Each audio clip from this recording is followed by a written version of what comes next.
हर हर महादेव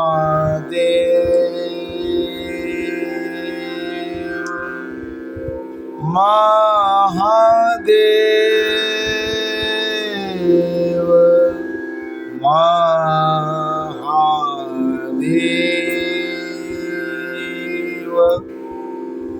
महादेव।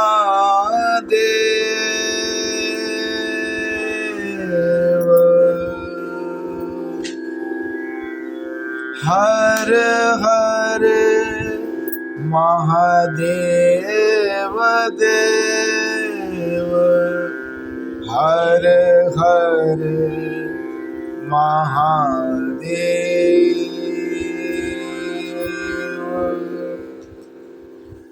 धर्म प्रेमी बंधुओं, श्री शिव महापुराण आज 15वें अध्याय में आप सब सुनेंगे।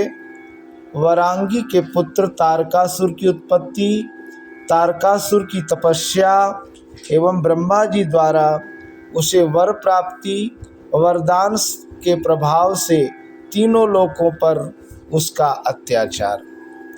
ब्रह्मा जी बोले, तदंतर वरांगी ने आदर पूर्वक गर्भधारण किया। वह बहुत वर्षों तक परम तेज से भीतर ही बढ़ता रहा। तत्पश्चात समय पूरा होने पर वरांगी ने विशाल काय महाबलवान तथा अपने तेज से 10 दिशाओं को दीप्त करने वाले पुत्र को उत्पन्न किया। देवताओं को दुख देने वाले उस वरांगी पुत्र के उत्पन्न होने पर दुख के हेतु महान उत्पात होने लगे। हे तात, उस समय स्वर्ग, भूमि तथा आकाश में सभी लोकों को भयभीत करने वाले अनर्थ सूचक 3 प्रकार के उत्पात हुए। मैं उनका वर्णन कर रहा हूँ। आकाश से महान शब्द करते हुए भयंकर उल्कायुक्त वज्र गिरने लगे और जगत को दुख देने वाले अनेक सुतीक्ष्ण केतु उदय हो गए। पर्वत सहित पृथ्वी चलायमान हो गई, सभी दिशाएं प्रज्वलित हो गईं, सभी नदियां एवं विशेषकर समुद्र शुद्ध होने लगे। भयंकर हू हू शब्द करते हुए तीक्ष्ण स्पर्श वाली हवा बहने लगी और धूल उड़ाती एवं वृक्षों को उखाड़ती हुई आंधी चलने लगी। हे विपेंद्र, राहु सहित सूर्य और चंद्रमा के ऊपर बार बार मंडल पड़ने लगे, जो महाभय के सूचक तथा सुख का नाश करने वाले थे। उस समय पर्वतों की गुफाओं से रथ की नेमी के समान घर घर तथा भय सूचक महान शब्द होने लगे। सियार एवं उल्लू अपने मुख से भयानक टंकार युक्त शब्द करते हुए अग्नि उगलने लगे और सियारिने गांवों के भीतर घुसकर अत्यंत अमंगल तथा महाभयानक शब्द करने लगी। कुत्ते जहाँ तहाँ गर्दन उठाकर संगीत के समान और रुदन के समान अनेक प्रकार के शब्द करने लगे।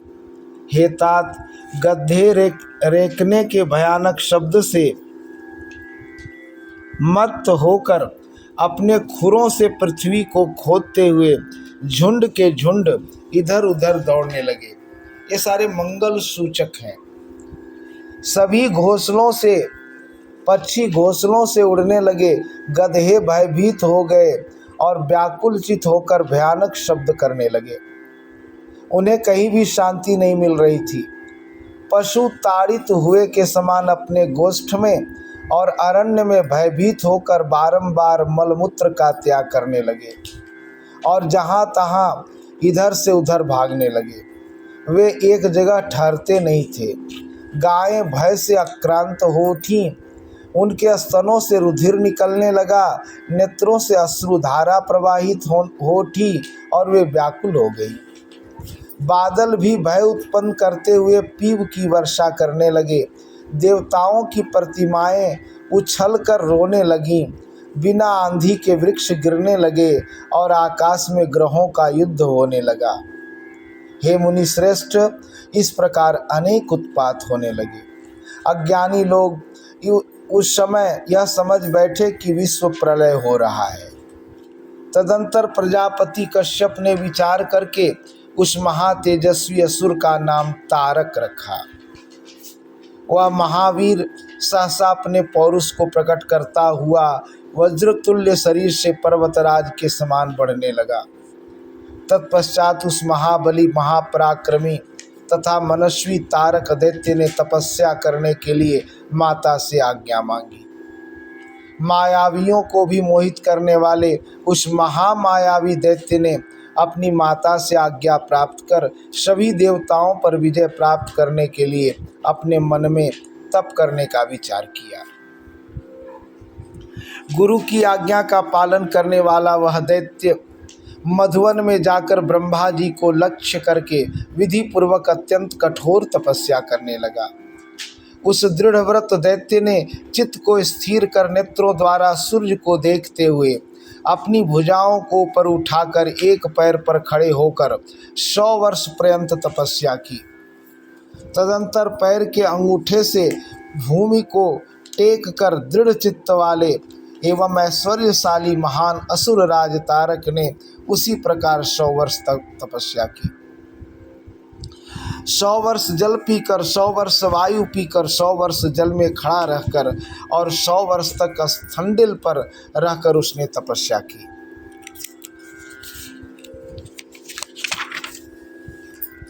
100 वर्ष तक अग्नि के बीच में, 100 वर्ष तक नीचे की ओर मुख करके और 100 वर्ष तक हथेली के बल पृथ्वी पर स्थित होकर वह तपस्या करता रहा। हे मुने, वह 100 वर्ष तक वृक्ष की शाखा को दोनों पैरों से पकड़कर नीचे की ओर मुख करके पवित्र धूम का पान करता रहा। इस प्रकार उस असुरराज ने अपने मनोरथ को लक्ष्य करके सुनने वालों को भी सर्वथा दुस्सह जान पड़ने वाला अत्यंत कठिन तथा कष्टकर तप किया। हे मुने, इस प्रकार तप करते हुए उसके सिर से चारों दिशाओं में फैलने वाले एक महान उपद्रवकारी महातेज निकला।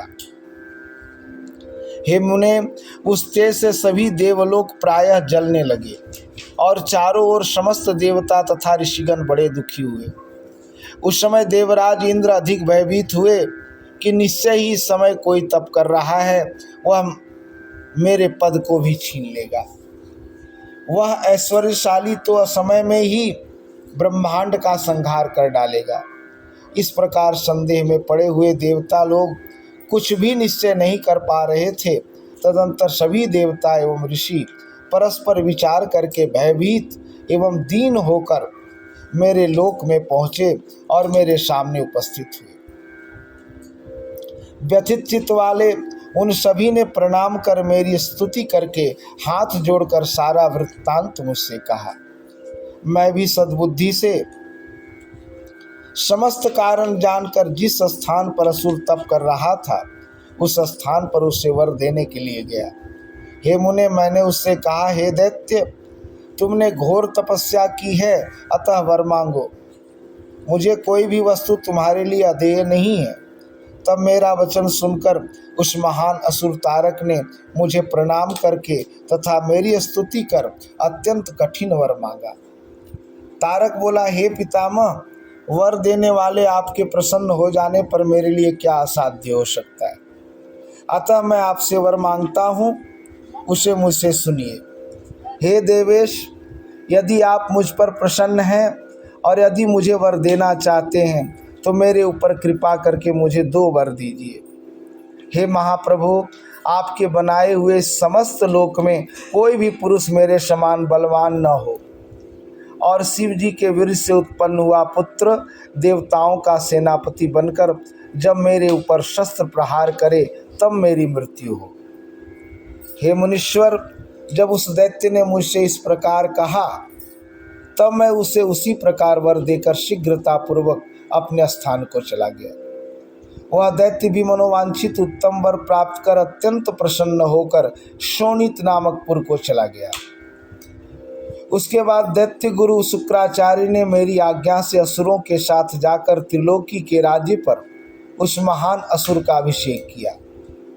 तब वह महादैत्य त्रिलोक्याधिपति हो गया और चराचर को पीड़ित करता हुआ अपनी आज्ञा चलाने लगा।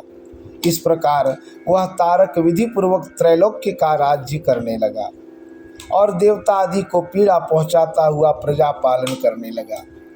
तदंतर उस तारकासुर ने इंद्र आदि लोकपालों के रत्नों को ग्रहण कर लिया। उन्होंने उसके भय से रत्न स्वयं प्रदान किए। इंद्र ने उसके भय से उसे ऐरावत हाथी समर्पित कर दिया और कुबेर ने 9 निधियां दे दी। वरुण ने श्वेत वर्ण के घोड़े, ऋषियों ने कामधेनु, इंद्र ने उच्चैश्रवा नामक दिव्य घोड़ा भय के कारण उसे समर्पित कर दिया। उस असुर ने जहाँ जहाँ अच्छी वस्तुएं देखी उन्हें बलपूर्वक हरण कर लिया। इस प्रकार त्रिलोकी सर्वथा निस्सार हो गई। हे मुने, समुद्रों ने भी भय से उसे समस्त रत्न प्रदान कर दिए। बिना जोते बोए ही पृथ्वी अन्न प्रदान करने लगी और सभी प्रजाओं के मनोरथ पूर्ण हो गए। सूर्य उतना ही तपते थे जिससे किसी को कष्ट न हो। चंद्रमा उजाला करते रहते और वायु सबके अनुकूल ही चलता था। उस दुरात्मा असुर ने देवताओं, पितरों तथा अन्य का जो भी द्रव्य था वह सब हरण कर लिया। इस प्रकार वह तीनों लोकों को अपने अधीन कर स्वयं इंद्र बन बैठा। वह इंद्रियों को वश में रखने वाला अद्वितीय राजा हुआ और अद्भुत प्रकार से राज्य करने लगा। उसने समस्त देवताओं को हटाकर उनकी जगह दैत्यों को नियुक्त कर दिया और देवताओं को अपने कर्म में नियुक्त किया। हे मुने, तदंतर उससे पीड़ित हुए इंद्र आदि समस्त देवगण अनाथ तथा अत्यंत व्याकुल होकर मेरी शरण में आए। इस प्रकार श्री शिव महापुराण के अंतर्गत द्वितीय रुद्र संहिता के तृतीय पार्वती खंड में तारकासुर की तपस्या एवं उसके राज्य का वर्णन नामक 15वां अध्याय पूर्ण हुआ। हर हर महादेव देव, नाद वेद जाके।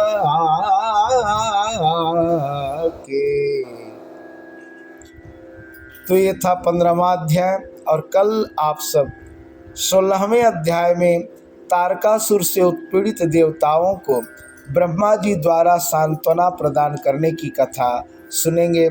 आज के लिए इतना ही। धन्यवाद।